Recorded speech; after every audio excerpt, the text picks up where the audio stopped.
주의 영원한 바르지에 주의 영원하신 발 함께 하사 항상 나를 붙드시니 어느 곳에 가든지 요동하지 않음은 주의 발을 의지함이라.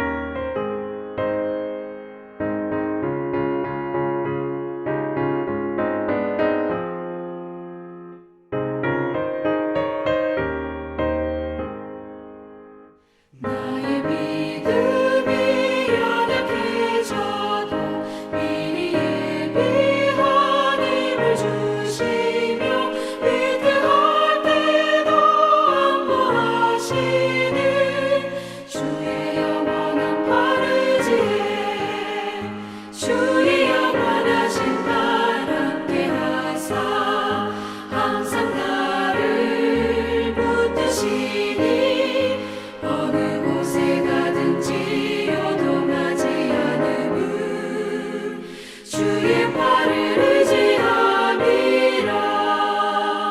능지 못한 것 주께 없으니 나의 일생을 주께 맡기면 나의 모든 짐 대신 지시는 주의 영원한 바르지에 주의 영원하신 발 함께 하사 항상 나를 붙드시니 어느 곳에 가든지 요동하지 않음은 주의 발을 의지함이라.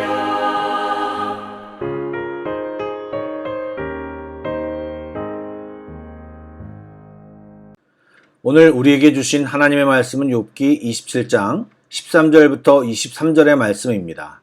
구약성경 786쪽입니다.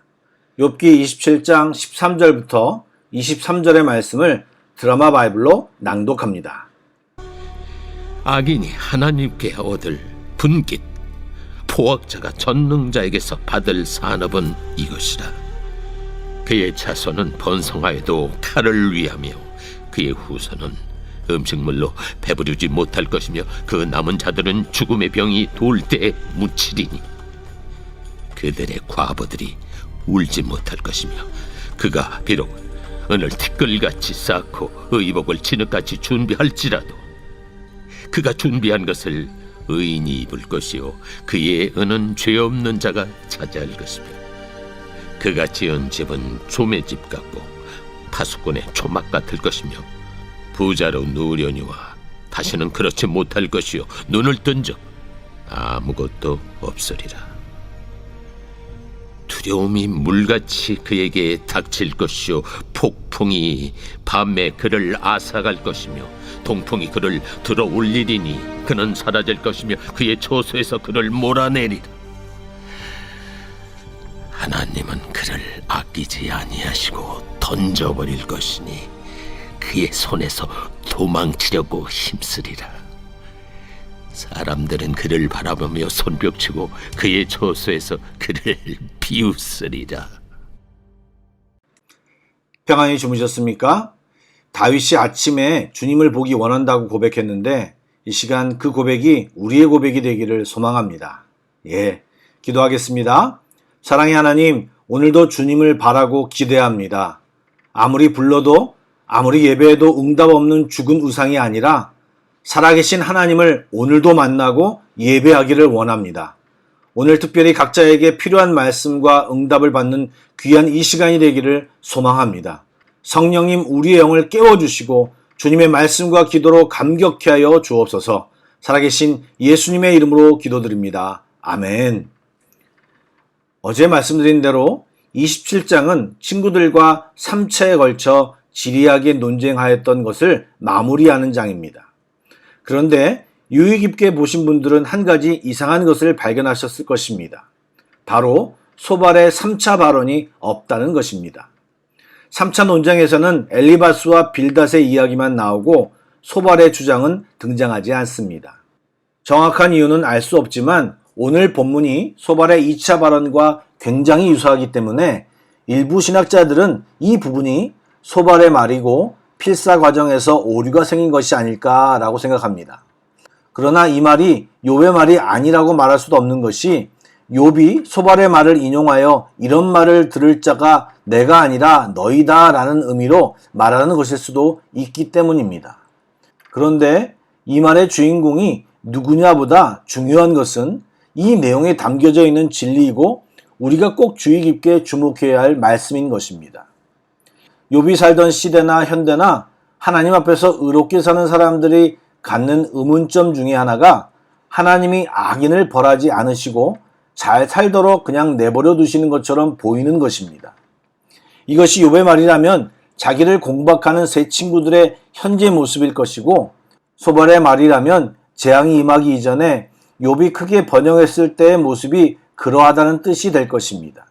분명한 것은 비록 악인이 당장은 자손이 번성하는 것처럼 보이지만 그 후손이 결코 복을 누릴 수 없을 것이며 당장은 많은 재물을 쌓으며 부유한 삶을 누리는 것처럼 보일지라도 곧 그 모든 재산은 의인들의 소유가 될 것이라는 사실입니다. 그러면 이런 주장의 근거는 무엇입니까? 바로 하나님께서 결코 악인의 번영을 두고 보시지 않는다는 사실 때문입니다. 그러므로 우리는 하나님 앞에서 악한 행위를 선택한 자의 결말을 알고 있어야 하고 생각하며 살아야 합니다. 이미 말씀드린 대로 어느 한 시점을 보면서 결론을 내린다면 전혀 다른 결론을 도출할 수 있을지 모르겠지만 하나님의 최종 결론과 영원한 결론은 하나님께서 인간의 악한 행위에 대해 결코 좌시하지 않고 심판하시고 행한 대로 갚아주신다는 사실을 잊지 말아야 합니다. 또한 한 가지 더 생각해야 합니다. 예전에 저희 친척 중 한 분을 전도했을 때 그분이 이런 말을 했습니다. 나는 내 마음대로 살다가 죽기 3일 전에 예수를 믿고 천국에 갈 것이다 라고 말입니다. 참 이성적인 말이며 이기적인 말입니다. 맞습니다. 죽기 3일 전을 정확히 알 수만 있다면 여러 가지로 좋을 것 같습니다. 그러나 한 치 앞도 못 보는 우리 인간이 어떻게 죽기 3일 전을 알 수 있을까요? 또한 자신의 마음을 바꾸는 것이 그렇게 쉬울까요? 하나님을 인정하지 않던 마음을 그렇게 갑자기 바꿀 수 있을까요? 그리고 그렇게 흉내내는 마음, 그런 얄팍한 마음을 우리를 창조하신 하나님이 모르실까요? 또한 결정적으로 성경은 계속 말하고 있는 것이 그 세상의 끝과 심판이 눈깜짝할 사이에 올 것이라고 말합니다. 사랑하는 여러분, 순간의 유혹에 넘어지지 말고 악과 타협하지도 말고 오직 하나님의 공의를 따라 의로운 길로 걸어가길 노력하는 여러분이 되시길 주님의 이름으로 축복합니다. 성경은 분명히 말하고 있습니다. 의인의 길은 여호와께서 인정하시나 악인의 길은 망하리로다. 아멘. 18절부터는 악인의 운명에 대한 언급이 계속되어집니다. 만약 이것이 소발의 말이라면 욥에 대한 심한 조롱이라고 할 수도 있을 것 같습니다. 등장하는 비유를 주목하여 보시면 단어들이 모두 곧 허물어져 없어질 것을 표현하고 있습니다. 악인이 당장 번영하더라도 얼마 지나지 않아 곧 무너진다는 사실을 나타내고 있는 것입니다. 구체적으로 살펴보면 18절에는 악인의 집은 곧 사라질 것이며 파수꾼들이 잠시 머물기 위해 지은 초막처럼 곧 쓸모가 없어져 버릴 것이라고 말합니다. 악인들은 지금 당장은 부자이겠지만 누웠다가 다시 눈을 뜨면 모든 것이 사라져 버리는 실로 일장 충몽의 삶이 악인의 삶이라고 19절에 표현합니다. 또 20절과 21절에는 두려움, 폭풍, 뜨거운 동풍이 불어닥쳐 악인들에게 평안한 삶이 없을 것이라고 말합니다. 이처럼 악인이 지금 당장은 좋은 것을 누리는 것처럼 보일 수 있지만 그것은 얼마 지나지 않아 사라질 것이기에 결코 그 안에는 만족이 있을 수 없다고 말합니다. 즉 하나님은 잠깐 동안 악인의 부유한 삶을 누릴 수 있도록 방관하시지만 곧 그를 그 자리에서 던져버리실 것이며 결국에는 사람들의 비웃음거리가 되고 말 것이라고 말하고 있습니다. 여러분, 역사와 각 시대를 살펴보시기 바랍니다. 악한 자들이 번영하는 때가 분명히 있었지만 그 악인들이 번영하여 행복한 최후를 맞는 경우는 거의 없습니다. 왜냐하면 하나님은 살아계시고 정의를 이루시는 분이기 때문입니다. 그렇다면 왜 많은 사람들이 악인의 길을 따라가고 그 삶을 선택할까요? 바로 세상의 유익, 또 눈에 보이는 당장의 유혹에 대한 유혹 때문입니다. 분명 하나님의 뜻이 아니고 악한 것이라는 것을 센스하면서도 그들이 누리는 신기루 같은 번영에 홀려 그 길을 따르다 보면 결국 그들의 마지막 운명까지 경험하게 되는 것입니다. 여러분, 성경은 말하고 있습니다.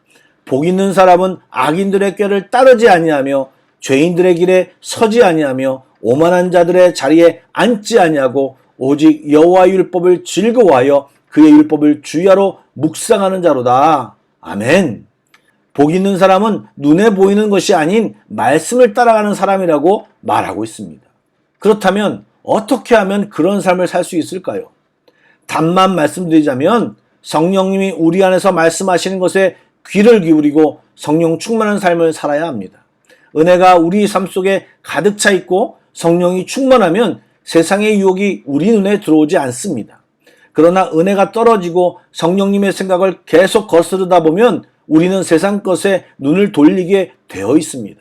오늘 기도하실 때 성령님께 요청하시고 승리할 힘과 용기를 구하시기 바랍니다. 성령님의 다스림을 요청하시기 바랍니다. 이 예배를 드리며 기도하는 모든 분들께 성령의 충만함이 임하여 말씀을 즐거워하고 그 말씀을 깨달으며 그 말씀을 따르는 삶을 통해 하나님의 복을 풍성히 받아 누리는 귀한 인생들이 되시길 주의 이름으로 축복합니다. 아멘. 기도하겠습니다. 좋으신 하나님, 저희들이 안목의 정욕, 육신의 자랑, 이생의 자랑에 이끌려 살지 않게 하여 주옵소서. 신기루 같은 것을 쫓으며 살지 않게 하여 주옵소서. 오직 주님만 따르는 저희들 다 되게 하여 주옵소서. 오늘도 기도할 때 주의 은혜로 충만케 하여 주시고 성령 충만케 하셔서 주님께만 집중하는 저희들 다 되게 하여 주옵소서. 그래서 우리의 삶 안에 승리가 넘쳐나게 하여 주옵소서. 예수님의 이름으로 기도드립니다. 아멘. 계속해서 찬양 한 곡을 묵상하시고 합심 기도와 개인 기도로 나아가겠습니다.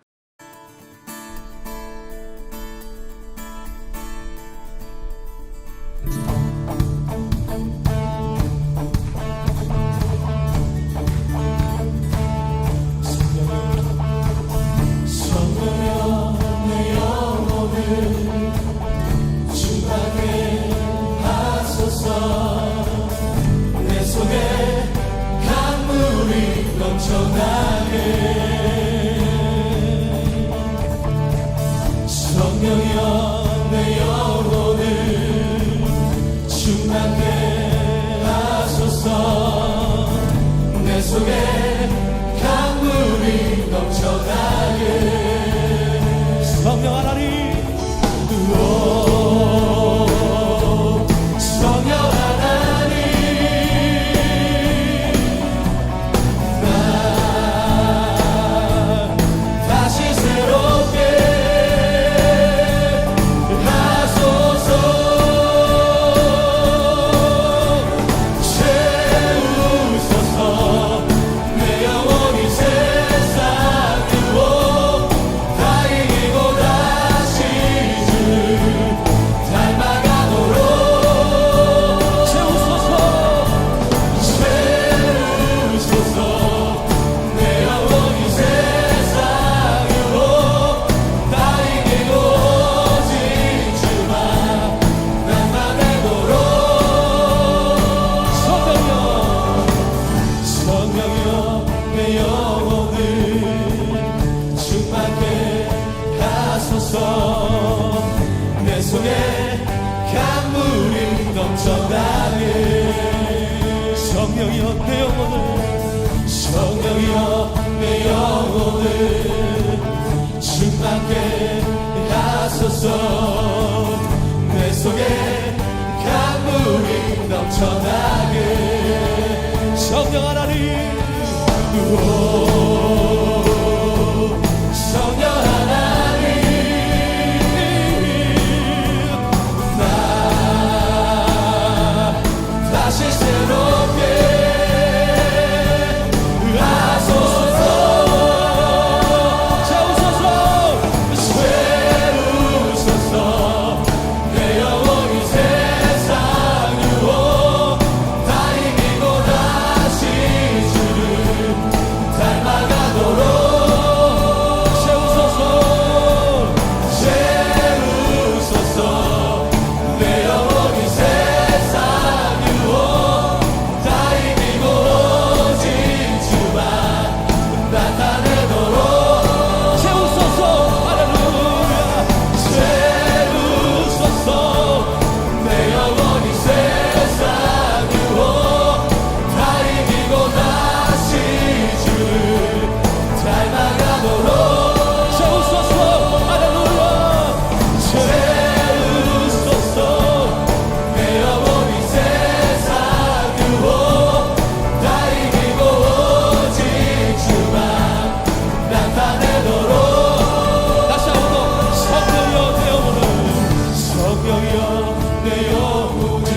기도합시다.